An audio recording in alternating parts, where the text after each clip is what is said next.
Q2G or Q3 West, come to the front. And that's what they did. Voters in Lee County swarmed polling locations amid a pandemic on Election Day.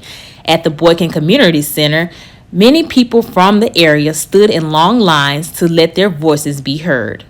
Former City Council member A.L. Dardell says that voting plays a central role in determining the nation's leader. The reason why we're out here voting today is because we want to send a clear message that is so important and imperative that the community decides, the people decides who's going to be the president of the United States, who's going to be the majority in the Senate, and this is why it's so important that we come out to vote.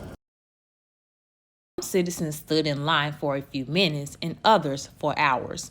Dardell says the lines at the community center symbolize components that makes up the nation. If you could look at these long lines, you can see what America is all about. You see black and white, you see students and non-students, you see the wealthy and the poor. All of us are gathered out here in this line today. At Clarion Inn and Suites, some voters faced enclosed crowds in full parking spots, but that didn't discourage them from voting. Some even brought chairs to sit in as they waited in these long lines. Facial coverings were encouraged for voters upon entry.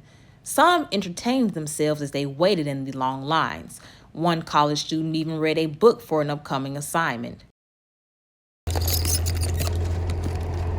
Thank you.